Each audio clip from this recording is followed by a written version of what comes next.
लेकिन आपके वेद कहते, आपके पुराण कहते, आपके उपनिषद कहते, आपकी रामायण कहती, आपका महाभारत कहता पशवो न गावः, लेकिन आपका भारत का कानून क्या बोलता है? कानून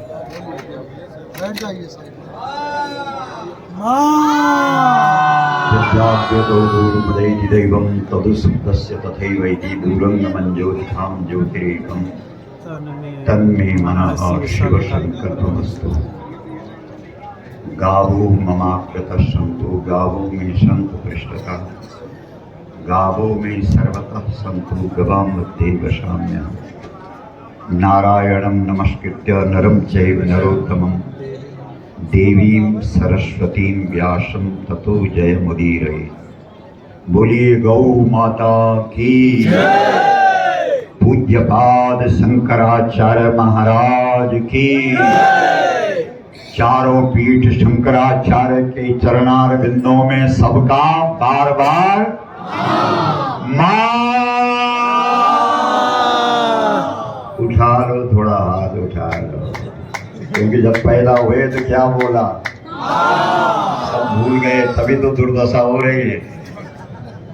यही शब्द गाय ने संसार को दिया है। कौन सा शब्द है बोलिए? थोड़ा हाथ उठा के बोलो।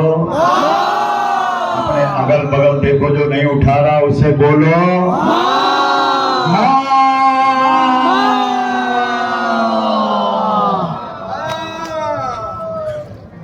पूज्यपाद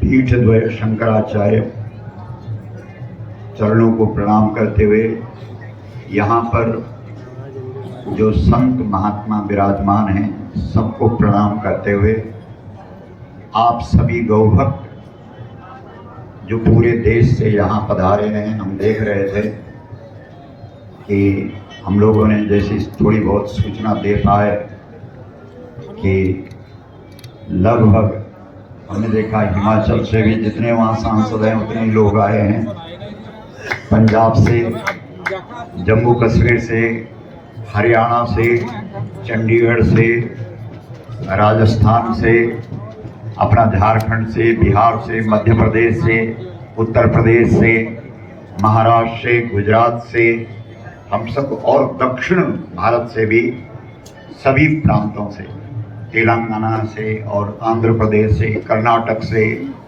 उधर केरल से भी, और जो पश्चिमोत्तर राज्य हैं वहाँ से भी, जो यहाँ पर हमारे गौभक्त इस गौ संसद में आए हैं, आपका बहुत बहुत हार्दिक अभिनंदन, आपको बहुत बहुत प्रणाम।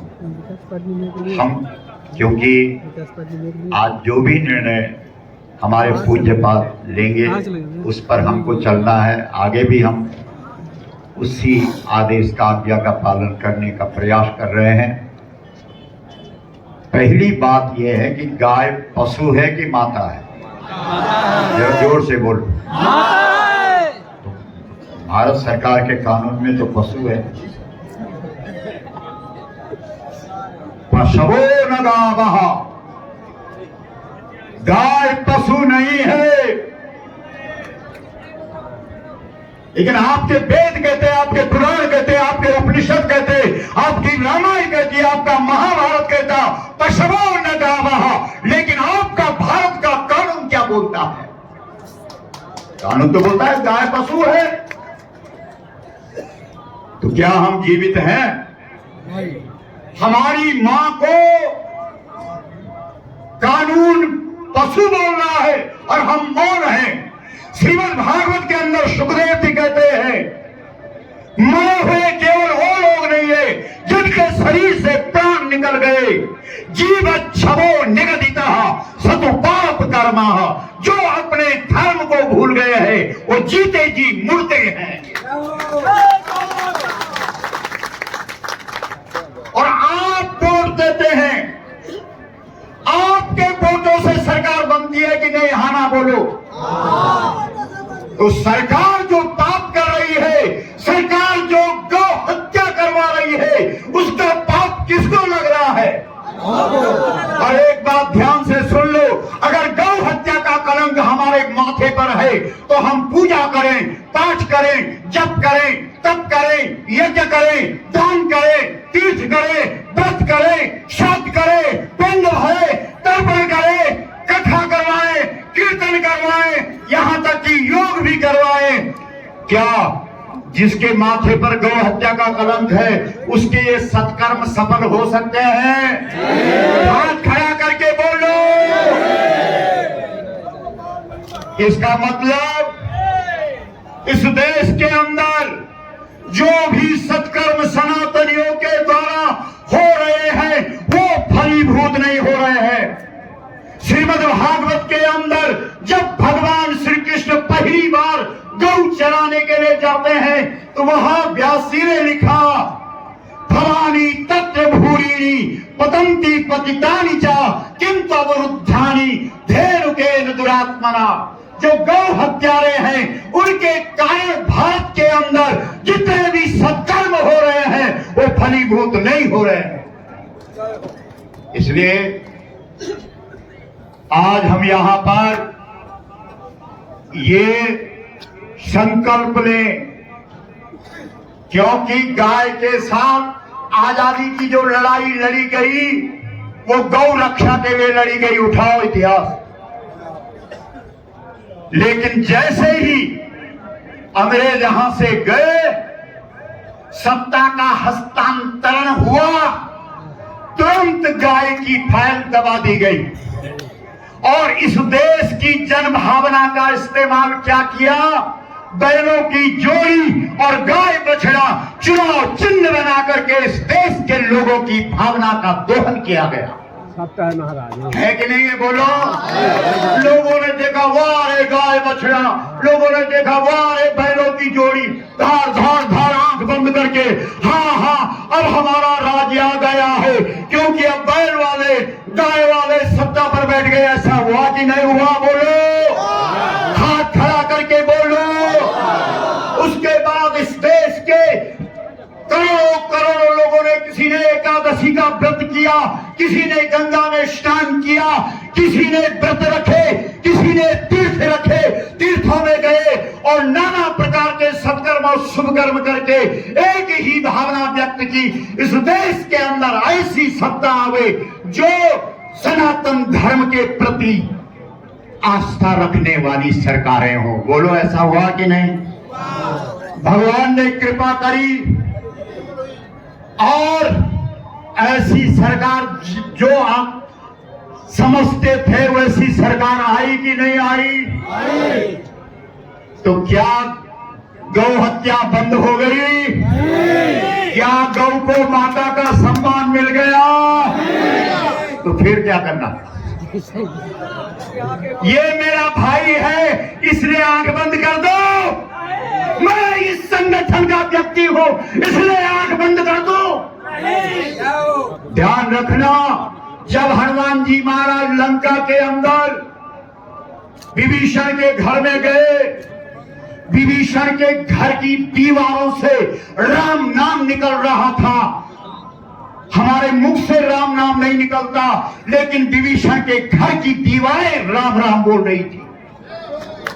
बोलो, विभीषण ने जब हनुमान जी के साथ परिचय हो गया तब कहा कि भाई तुम तो साक्षात राम जी के कार्य में लगे हो, लेकिन मुझे देखो, मेरे घर की दीवारें भी राम राम बोलती है।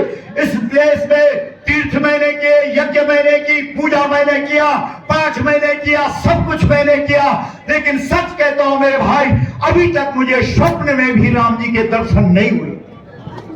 हनुमान, तुम बता सकते हो कि कारण क्या है?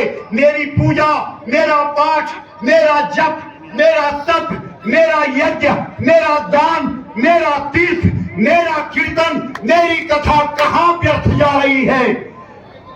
हनुमान, बहुत ध्यान दीजिए। हनुमान जी ने कहा, नाराज तो नहीं होंगे? बोला, बिल्कुल नहीं। बोला, आप राम नाम खूब गाते हो, मुझे भी पता है। एक दिन आप राम राम गा रहे थे, अचानक आपका भाई आ गया। बहुत ध्यान दीजिए। खाता मेरा और मेरे दुश्मन का नाम लेता है। विभीषण, तूने क्या कहा? कि नहीं नहीं नहीं नहीं, मैं राम नहीं नहीं बोलता, मैं राम नहीं बोलता, क्या बोलता? बोला रावण का रा और भाभी का माँ, मंदोदरी का माँ। ये हाल है हमारे। बोलो गौ माता की से बोलो माँ। विभीषण ने कहा तुम कहना क्या चाहते हो? हनुमान ने कहा तेरी लंका में रोज तेरा भाई अशोक वाटिका में हाथ पर तलवार लेकर के जाता है और धरती की बेटी साक्षात भगवती धरती जो गौ बन करके सीता बन करके तेरी लंका में कैद है, दुखी है, पीड़ित है, क्या तू उसके पक्ष में कभी खड़ा हुआ? ध्यान दीजिए, जवाब दीजिए। बोला भाई उसके पक्ष में तो मैं कभी खड़ा नहीं हुआ। तो बोला फिर मेरे भाई तू जो कुछ भी कर रहा हो कहां लग रहा? बहुत ध्यान दीजिए, ये रामचरितमानस आप सब प्रयाग में जहां गंगा और यमुना का मिलन हुआ वहां बैठे हम सब लोग, और कम से कम उत्तर प्रदेश का तो जो रिक्शा चलाने वाला भाई है उसको भी कम से कम 200-300 रामचरितमानस की चौपाइयां याद है। बहुत ध्यान दीजिए। तो विभीषण ने हनुमान जी को हाथ जोड़ करके कहा कि मुझे मंत्र बताओ, मुझे सलाह दो, मुझे क्या करना है? हनुमान जी ने कहा सुनो, एक बार माला नीचे रखो और सीता जी के पक्ष में खड़े होकर के रावण के दरबार में जाओ। है हिम्मत, है तुझ में ताकत? विभीषण ने कहा मुझे राम चाहिए। बोला यदि राम चाहिए तो ये तुझे करना ही पड़ेगा। अब उठा लो रामचरित। विभीषण पहली बार रावण के सामने विभीषण का मुख खड़ा नहीं होता था, गर्दन खड़ी नहीं होती थी, लेकिन आज हनुमान जी महाराज ने ऐसी ताकत दी, ऐसा सामर्थ्य दिया, ऐसी शक्ति दी कि विभीषण सीधे रावण के दरबार में गया और कहा ए भाई तब कुल कमल, तब कुल कमल। क्या कहा? अरे आप तो रामचरितमानस पढ़ते हैं, बोलो जोर से। तब कुल कमल, पूरे देश के अंदर तब कुल कमल, तेरा कुल कमल खिल गया है। अगर इस कुल कमल को सुरक्षित रखना चाहता है तो सीता जी को सम्मान के साथ प्रतिष्ठा दे दे और वापस कर दे, तेरा ये कुल कमल सुरक्षित रहेगा। ये रामचरितमानस का हमने क्या बोलो, सही है कि नहीं? हाथ उठा दो। क्या रावण ने बात मानी? नहीं। हाथ खड़ा करके बोलो। वो स्वामी तुलसीदास जी रावण के लिए लिखते हैं, जाई बैठी सिंहासन फूली, अति अभिमान त्रास सब भूली। जब वो सिंहासन पर बैठता है तो अति अभिमान, बहुत घमंड हो गया, त्रास सब भूली, कोई भय नहीं, कोई डर नहीं। इसलिए रावण ने कहा अच्छा तू समझाएगा मुझे, तू बताएगा मुझे। लात मार दी, विभीषण को मारी कि नहीं मारी? मारी। लेकिन ध्यान रखना, विभीषण का काम हो गया कि नहीं हुआ? अरे राम प्रत्यक्ष मिल गया कि नहीं मिला? बोलो। और रावण का क्या हाल हुआ वो सब तुम जानते हो, बताने की जरूरत नहीं। बोलो रामचंद्र भगवान की। हाथ हिला के बोलो और जोर से बोलो। इसलिए एक ही तरीका है, गौ माता को राष्ट्र माता का सम्मान दो। इसमें सब कुछ आ गया, मतलब ही नहीं उठता जब, क्योंकि अभी पशु है और पशु काटने का तो कानून है आपके देश के अंदर, पशु का कानून लग रहा है। और दूसरी गड़बड़ कहां रखी है?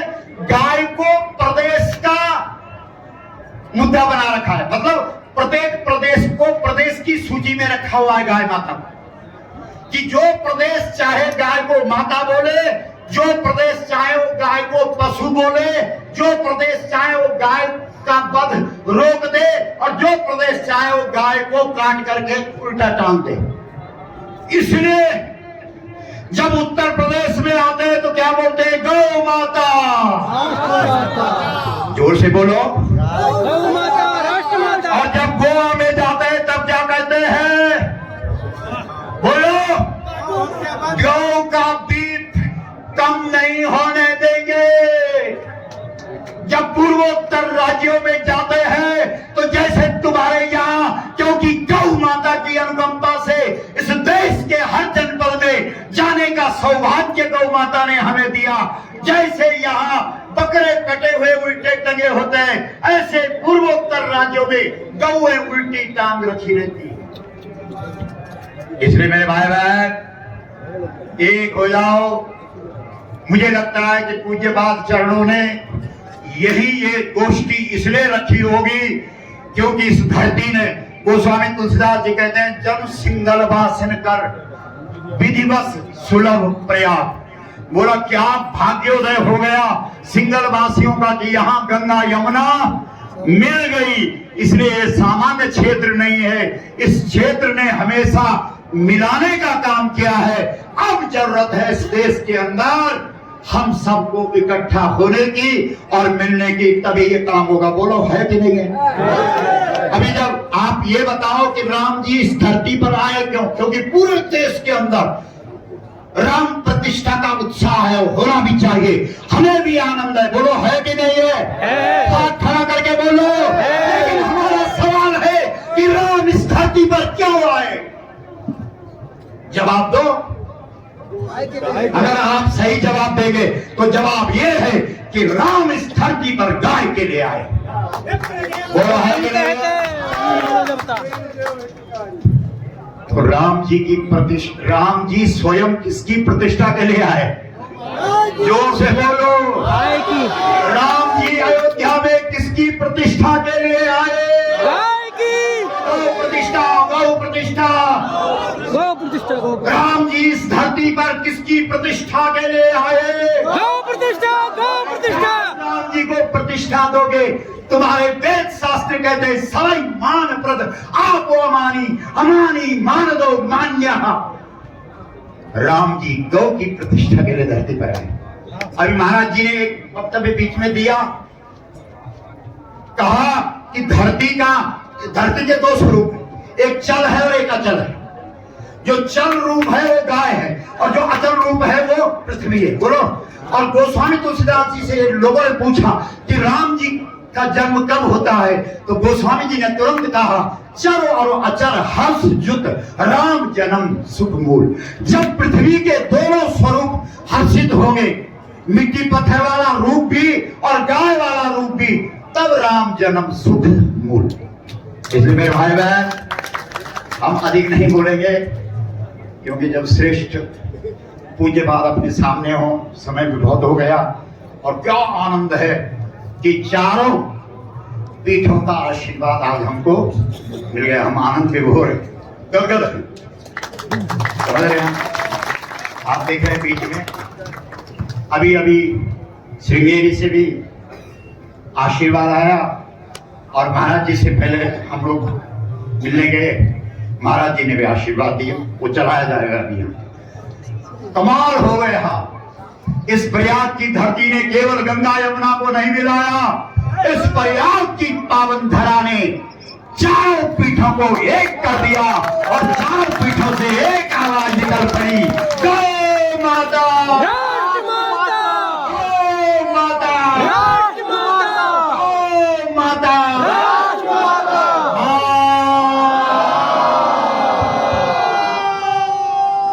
राम।